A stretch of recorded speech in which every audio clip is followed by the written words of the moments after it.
নামাজের খবর নাই আপনার, রাত 1টা পর্যন্ত ওয়াজ শুনে বাড়িতে যান, ফজরের নামাজ আপনার ঠিক নাই।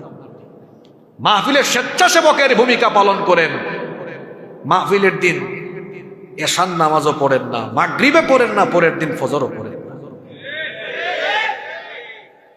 ইসলামের সবচেয়ে বড় ইবাদত হলো নামাজ। সবচেয়ে বড় ইবাদত কি? বলছিলাম ইবলিস এক সাজদা না দিয়ে কয়টা ক্ষতি? 1 নাম্বার, 1 নাম্বারে মনে নাই কেন? 5টা ঠিক আছে, 1 নাম্বার কি? মাশাআল্লাহ, 1 নাম্বারে মালউন, অভিশপ্ত। তাহলে আমাদের মধ্যেও যারা ঈমান এনে আল্লাহকে সাজদা দেয় না, এরা ভালো না অভিশপ্ত? 2 নাম্বারে মারদুদ। ইবলিস যেমন হয়েছে বিতাড়িত, বেনামাজি গুলোও হবে জান্নাত থেকে বিতাড়িত। 3 নাম্বারে ইবলিস হয়েছে আল্লাহর আদেশ অমান্যকারী, আল্লাহর হুকুম অস্বীকারী। তো 5 ওয়াক্ত নামাজ আদায় করা আল্লাহর হুকুম, আল্লাহর আইন। আপনি যদি 5 ওয়াক্ত নামাজ আদায় না করেন, আপনি কি আল্লাহর আইন মানলেন নাকি অস্বীকার করলেন? আপনি অস্বীকারী। 4 নম্বরে ইবলিস হয়েছে অহংকারী। আসলে নামাজ যারা আদায় করে না, আসমানের নিচে জমিনের উপরে সবচাইতে বড় অহংকারী আর দাম্ভিক হলো তারা। কারণ আল্লাহকে সাজদা দিতে হবে, মাথাটা উঁচু করে নাকি নত করে? আরো জোরে বলেন, উঁচু করে না নত করে? প্রতিদিন যেন 5 বার মাথাটা নত করে দিয়ে আপনার 3.5 হাত বডির সকল অহংকার রিমুভ করে দেন, দূর করে দেন। এজন্য আল্লাহ নামাজ দিলেন, কিন্তু 5 বার 5 ওয়াক্ত নামাজে মাথা নত হয় না। অহংকারী আর দাম্ভিক হয়ে দুনিয়ার বুকে চলাফেরা করেন। নামাজে যখন বান্দা দাঁড়ায় অহংকার থাকে না। কেমনে অহংকার থাকে না দেখেন, নামাজের সিস্টেম আল্লাহ এমন করে দিয়েছে, আমরা যে গুলাম, গুলামির নমুনা এই নামাজের মধ্যে দেখা যায়। যখন দাঁড়াই, গুলাম তো মালিকের সামনে আসামির মতো দাঁড়ায়। কেমনে দাঁড়ায়? আমরা হয় কান পর্যন্ত বা কাঁধ পর্যন্ত যখন হাত তুলি, দৃশ্যটা দেখলে মনে হয় আসামি যেমন সারেন্ডার করে দাঁড়িয়ে যায়, ঠিক তেমনি নামাজি কোটিপতি নামাজি মানুষগুলো যেন ওই সময়ে হাতটা কাঁধ বা কান পর্যন্ত তুলে মালিকের সামনে আসামির মতো তখন দাঁড়িয়ে যায়। অহংকার আছে? যখন দাঁড়ায় বুক ফুলাইয়া দাঁড়ায় না। আল্লাহ তো কোরআনে শিখিয়ে দিয়েছেন, ওয়াকুমু লিল্লাহি কানিতিন, বিনয়ী হয়ে অনুগত বান্দাদের মতো নামাজে দাঁড়াও। যখন আমি হাত বাঁধলাম, যখন আমি দাঁড়ায়া গেলাম, গুলাম গুলামের মতো দাঁড়ালাম, মাথাটা নত করে দিয়ে মালিকের সামনে দাঁড়ালাম। অহংকার একটু পরে কেমনে চলে যায় দেখেন। ইমাম সাহেব কেরাত শেষ করে বললেন আল্লাহু আকবার, তখন চলে গেলাম রুকুতে, মাথাটা উঁচা থাকলো না নিচু হয়ে গেল। অহংকার কিভাবে চলে যায়?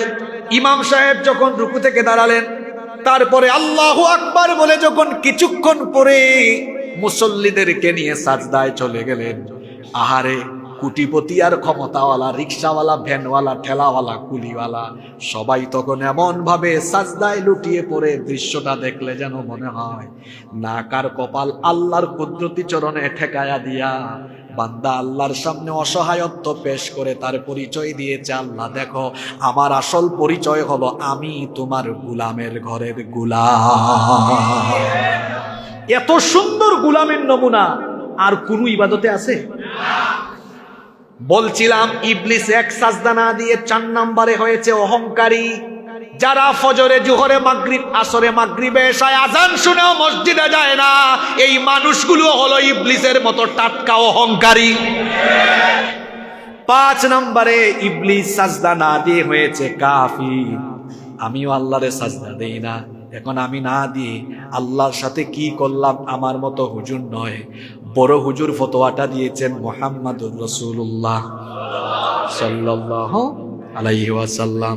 আল্লাহর নবী 1000 বছর আগে ফতোয়া দিয়ে রেখেছেন, মান তারাকাস সালাতা মুতাআম্মিদান ফাকাদ কাফারা জিহারান।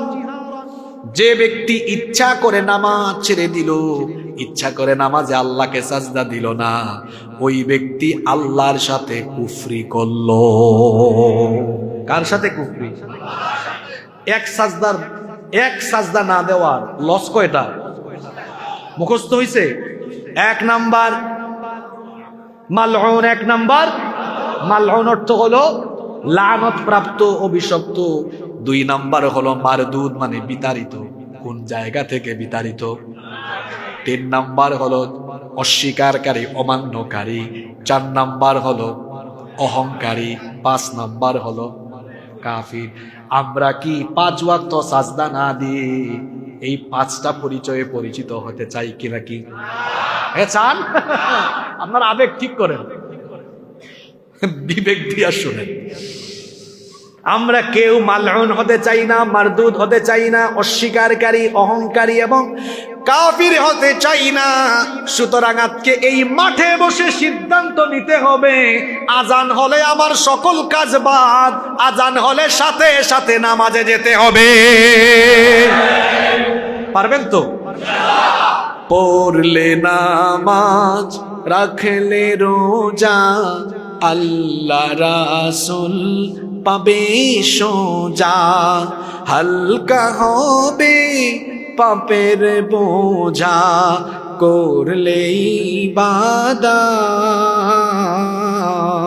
পাবে তুমি রোজ হাসরে, প্রতিদানে জান্নাত, প্রতিদানে জান্নাত, প্রতিদানে জান্নাত। সুবহানাল্লাহ। আল্লাহর কাছাকাছি হতে হলে 2 নাম্বার বলছি, কি লাগবে? সাজদা লাগবে। 2 নাম্বার জোরে বলেন, আরো জোরে। সাজদা দেওয়ার জায়গা কোথায়? নামাজ। সাজদার জায়গা কোথায়? নামাজ, মসজিদে যেতে হবে। আচ্ছা বলেন তো, প্রধানমন্ত্রী বা রাষ্ট্রপতির কাছে সাধারণ মানুষ কি সব সময় যাইতে পারে? যদি যাইতে পারে তাহলে তার মনের কিছু দাবি দাওয়া কি তখন বলবে না? বলবে কি না? আল্লাহর হাবিব বলেছেন, আল্লাহ কোরআনে বলেছেন, বান্দারে তুমি যখন সাজদা দাও, সাজদার মজাটা কি বুঝছেন? আরে নামাজের মজাটা হলো এই, হাদিসে কুদসিতে আল্লাহ বলেছেন, নামাজকে কাসসামতু সালাতু বাইনি ওয়া বাইনা আবদি নিসফাইন, নামাজকে আমি আল্লাহ 2 ভাগ করেছি, অর্ধেক বান্দার, অর্ধেক আমার। সুবহানাল্লাহ পড়বেন না? সালাত is a conversation between almighty Allah and the slave. নামাজ হচ্ছে আল্লাহ আর বান্দার কথা বলার জায়গা।